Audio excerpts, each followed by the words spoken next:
naturally. You follow what you feel inside. It's intuitive, you don't have to try. It comes naturally. From Green 960 in San Francisco, I'm Beth Greer, and this is your Supernatural Life. This show is part of the Green Morning, heard every Saturday at 11 a.m. Pacific. My show is about taking natural living up a notch to supernatural living, and each week I interview top experts who show you ways to live a supernatural life.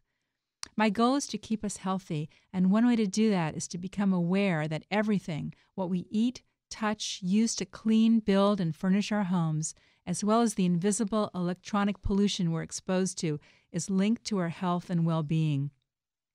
I'm really excited about today's show because my guest, Louise Gittleman, an award-winning diet expert, clinical nutritionist, and best-selling author, has influenced me in terms of my own health more than any other author. Now, that's saying a lot because I was president of the Learning Annex for over 12 years, and I had the opportunity to attend literally hundreds of seminars and lectures from the top experts and best-selling authors of our time. And my first introduction to Louise's work was with her book, Your Body Knows Best.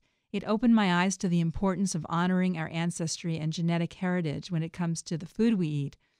I see Louise as a visionary who's always reporting on the latest research that impacts our health. She's written over 30 health and nutrition books, including some of my favorites, Get the Sugar Out, Fat Flush Plan, and Gut Flush Plan, where she does a brilliant job of showing us how to clear toxins from our bodies.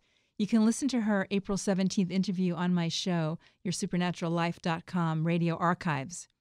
Well, now Louise is tackling another form of toxins that are impacting our health and well-being, electromagnetic fields. Her newest book, which is just released, is called Zapped.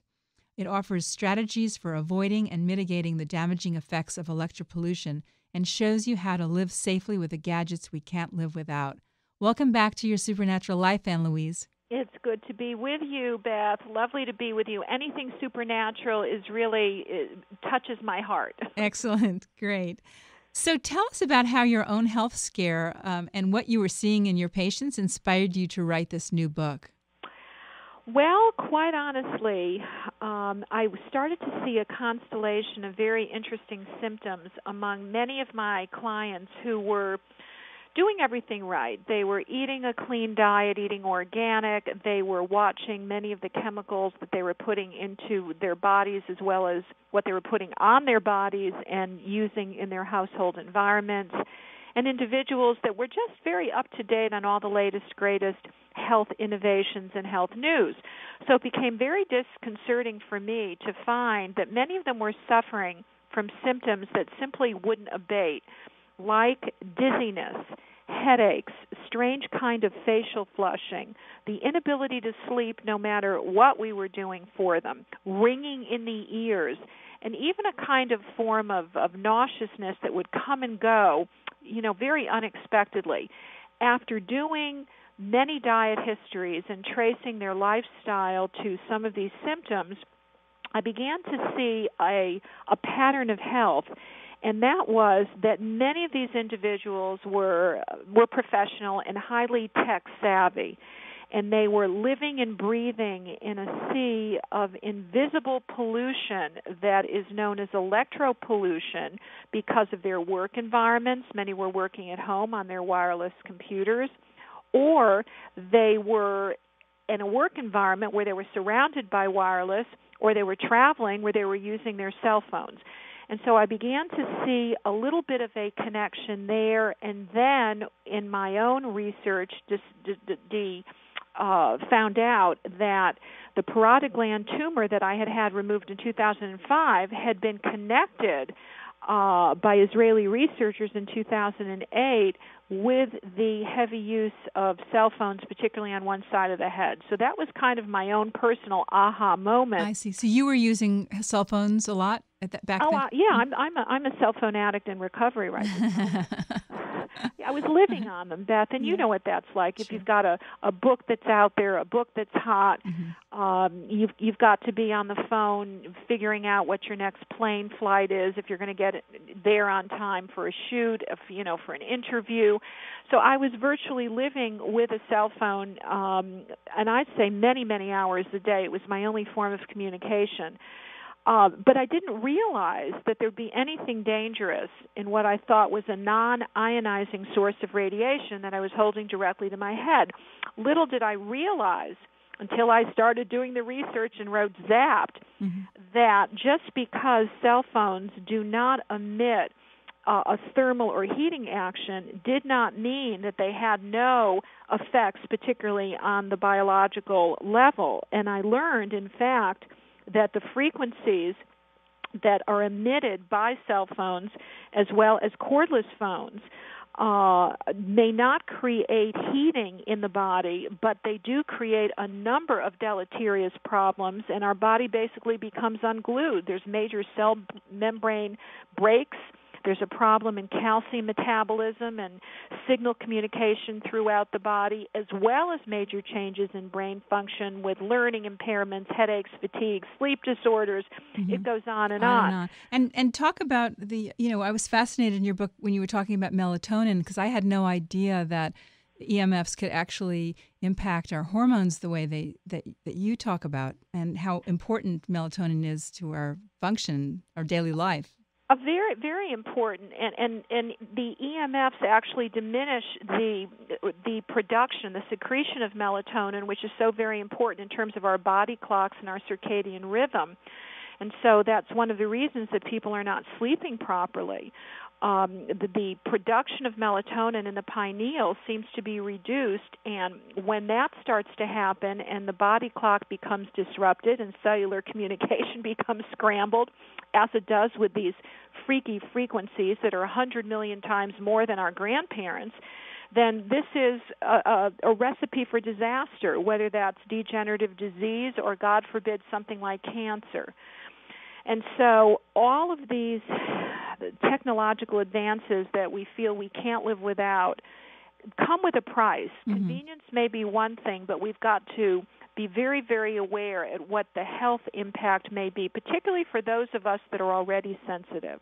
Right. Now, if you're just joining us, I'm speaking with health and nutrition and electromagnetic field now expert Louise Gittleman on Your Supernatural Life here on Green 960. For podcasts of this show, go to yoursupernaturallife.com. So talk about how can one measure the EMFs in our homes and workplaces? You can do something very easy. I think that all of us can get a little transistor radio. And this is what I tell everybody, Beth, because I don't think you need to really invest in heavy-duty meters, especially women that are not attuned to kind of reading those meters, because there are various frequencies that you need to measure, whether they're electric, magnetic, or even radio frequencies. But you can check for electropollution, as I allude to in Zapped, by taking kind of a handheld small radio and maybe tuning it to the lowest possible frequency that you can, maybe 500 AM. Turn up the volume really high, and you'll hear some kind of noise. Then what you're going to want to do is bring that device, bring the radio, right near any of your equipment, whether that's your electrical equipment, maybe your fax machines, your computer. Bring it to your telephones, particularly if it's a cordless phone, the fax machines, even those dimmer switches, all of which emit frequencies that are not harmonious, that are not native, that are not in keeping with the body's own biomagnetic electrical field. And when you start hearing a noise, you'll be able to locate the source of the problem and then either opt out for a change, whether it's getting a corded phone instead of your cordless, or moving some furniture around so that you're not sitting very close to your fax machine or your microwave oven or even your compact fluorescent bulbs. That's what I would do, and you would be surprised at how much electrical noise is coming from these devices. That's a really great idea and very inexpensive, because I know a lot of these meters run a couple of $100 and higher.